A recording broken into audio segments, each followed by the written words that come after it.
오늘 우리에게 주시는 하나님의 말씀은 마가복음 10장 13절부터 22절까지의 말씀입니다. 그럼 찾으신 줄 알고 제가 읽도록 하겠습니다. 사람들이 예수께서 만져주심을 바라고 어린아이들을 데리고 오매 제 아들이 꾸짖거늘 예수께서 보시고 노하시어 이르시되 어린아이들이 내게 오는 것을 용납하고 금하지 말라. 하나님의 나라가 이런 자의 것이니라.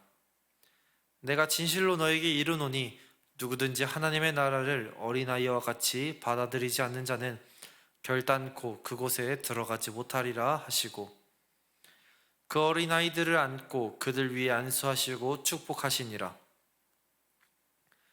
예수께서 길에 나가실새 한 사람이 달려와서 꿇어앉아 묻자오되 선한 선생님이여 내가 무엇을 하여야 영생을 얻으리이까?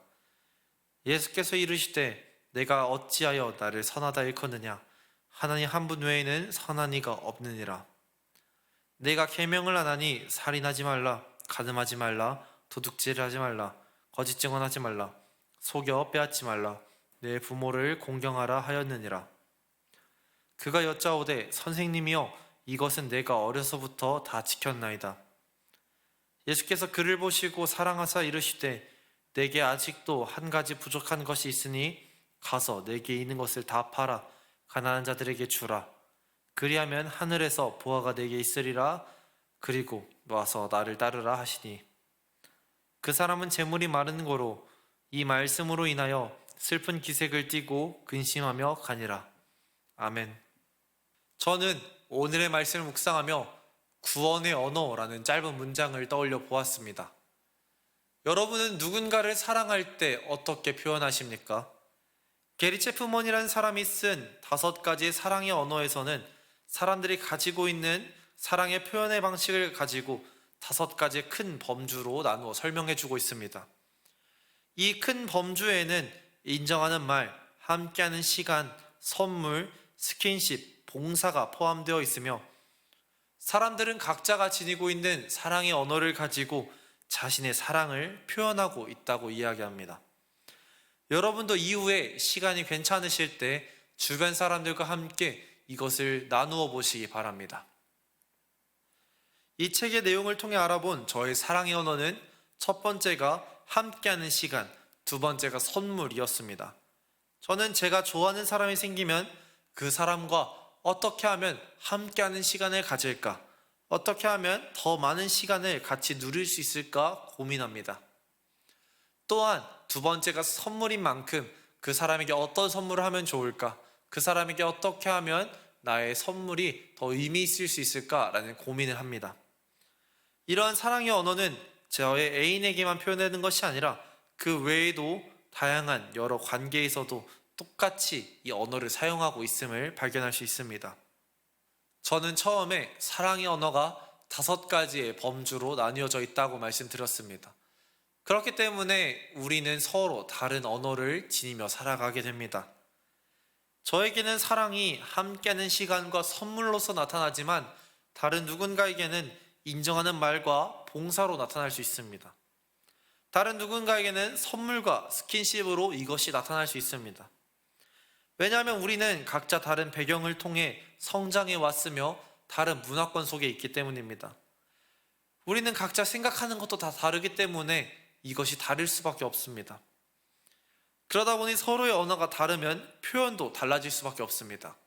서로의 표현이 달라지면 서로의 소통에 문제가 생기게 되는 것입니다. 그렇게 소통에 오류가 생기다 보면 서로가 서로를 이해할 수 없게 됩니다. 상대방이 나에게 사랑의 언어를 표현해도 나는 그 사랑의 언어를 받아들이지 못할 수 있는 것입니다. 우리는 나의 언어를 아는 것도 중요합니다. 하지만 상대방의 언어를 아는 것도 그것보다 조금 더 중요합니다. 상대방의 언어를 알고 맞추어 나가는 것이 우리의 일인 것입니다. 내가 원하는 언어로 상대방에게 다가가는 것이 아니라 상대방의 언어가 무엇인지 알고 맞추어 나아가야 하는 것이 우리가 배워야 할 모습입니다. 그렇기 위해서는 내가 원하는 것, 나의 생각을 넘어서 상대방이 원하는 것, 상대방의 언어를 생각하며 행동해야 합니다. 오늘의 말씀에는 제자들이 예수님께 다가오는 그 아이들을 제지하는 장면으로 시작이 됩니다. 당시 사람들에게 어린아이는 불완전한 어른, 아직 성숙되지 않은 어른, 어떠한 가족의 소유물 이런 정도로 여겨졌습니다. 그렇기 때문에 당시 사람들에게 어린아이는 몹시 귀찮은 존재였을 것입니다. 그런데 가뜩이나 예수님을 보기 위해 많은 사람들로 모여서 붐비적거렸고 정신사나운 이곳에서 어린아이들이 예수님을 향해 다가오고 있었던 것입니다. 이런 모습을 본 제자들은 아이들이 달갑지만은 않았을 것입니다. 그래서 제자들은 많은 사람으로 둘러싸여 있는 예수님의 피로를 조금이라도 덜어드리고자 예수님을 향한 그 마음에 어린아이들이 다가오는 것을 막았던 것 같습니다. 저였어도 피곤한 예수님을 생각하여 어린아이들을 막고 예수님께 칭찬 들을 생각을 했을 것 같습니다. 그러나 이러한 기대와는 달리 제자들은 예수님께 꾸중을 듣고 맙니다. 제자들은 앞서 예수님께서 누구든지 내 이름으로 이런 어린아이 하나를 영접하면 곧 나를 영접함이요 라고 하셨던 그 말씀을 까먹었던 것 같습니다. 이 말씀을 잊어버린 채 자신의 언어로 생각하고 행동했기 때문에 예수님께 꾸지람을 들었던 것입니다. 결국 제자들의 언어와 예수님의 언어가 서로 달랐기 때문에 이런 문제가 생기게 된 것입니다. 시간이 흘러 예수님께서 이동하실 때 한 사람이 예수님을 찾아오게 됩니다. 이 청년은 사람들이 있는 곳, 사람들이 몰려있는 곳에 예수님 앞에 나왔습니다. 그리고 예수님을 찾아와 공손히 무릎 꿇고 영생에 관한 질문을 하기 시작합니다. 마태는 이 사람에 대하여 부자 청년이라고 설명합니다. 누가는 이 사람의 직업이 관원이었을 것이라고 이야기합니다. 예수님과 청년의 대화를 잘 들어보았을 때에도 이 청년은 어려서부터 유대인으로서의 교육을 잘 받아왔기 때문에 커서도 율법에 얽매이지 않는, 율법을 어기지 않는 그런 사람으로 성장했던 것 같습니다. 이 정도로 신앙에 열심히 있던 사람이, 신앙에 열심히 있고 사회적으로 인정받은 이 청년이 율법을 철저히 지키고 돈도 많이 벌고 사회적으로 인정받는 자리에 올라와도 영생에 관하여 해결할 수 없음을 깨달았던 것입니다. 자신의 재력으로도 권력으로도 어떤 것으로 부족함이 없었던 이 청년이 결국 예수님 앞에 찾아와 영생에 대하여 질문하기 시작했습니다. 청년의 질문을 들은 예수님께서는 그 청년을 향하여 한 가지 제안을 하십니다. 그것은 너가 가지고 있는 재산을 다 팔아서 가난한 자들에게 주고 너는 내 제자가 되어라 였습니다. 자신의 힘으로 구원을 이룰 수 있다고 생각했던 이 청년을 향하여 진실로 영생을 구하고자 했는지 예수님께서 시험하신 것입니다. 부자 청년은 자신이 생각했던 방법을 통해 구원을 이룰 수 있다고 생각을 했지만 자신의 손에 쥐고 있었던 것들을 놓을 그 상황이 되자 그것을 놓지 못한 채 슬픈 기색을 하며 돌아가게 되었습니다. 그것도 진실된 구원의 길 바로 앞에서 말입니다. 세상의 많은 사람들은 이러한 부자 청년처럼 자신의 의와 성공, 명예로 자신의 영생을 이루고자 합니다. 우리 그리스도인들 중에서도 이러한 방법을 택하기도 합니다.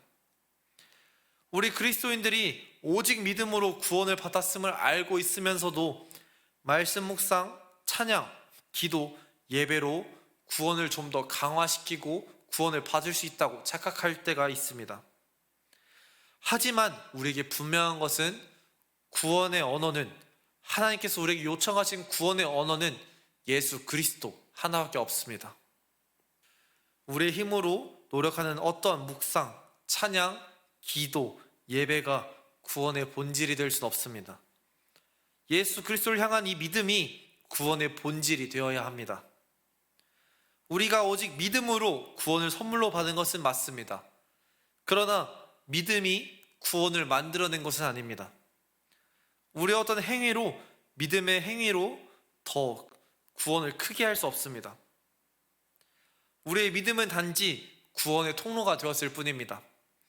그 크신 하나님의 은혜 가운데 우리의 믿음이 빨대가 되어서 하나님께 꽂혀 있고 하나님의 은혜가 흘러나오는 그런 파이프가 되었을 뿐입니다. 제 아들은 자신의 언어로만 하나님께 나아갔기 때문에, 예수님께 나아갔기 때문에 예수님의 뜻을 이해하지 못하고 꾸짖음을 듣게 되었습니다. 예수님 앞에 나왔던 이 청년조차 똑같았습니다. 자신의 것을 내려놓고, 자신의 체면을 내려놓고 예수님 앞에 무릎을 꿇었지만 결국 자신의 언어를 내려놓지 못한 채 영생의 길 앞에 돌아가게 되었습니다. 여러분은 지금 여러분의 구원의 언어는 무엇이라고 생각하십니까? 더 많은 예배, 더 많은 묵상, 더 많은 찬양, 이러한 것이 우리의 구원의 언어가 되어서는 안 됩니다.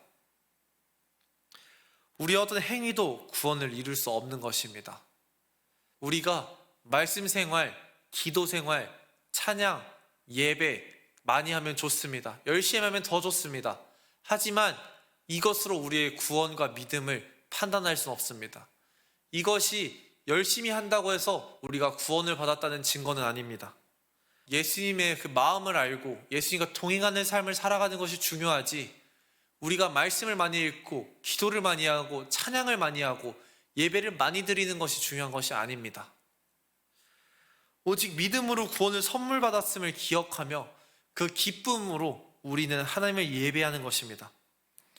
우리가 하나님을 사랑하기 때문에 예수님과 동행하기 위해서 말씀을 읽고 예배를 드리는 것입니다.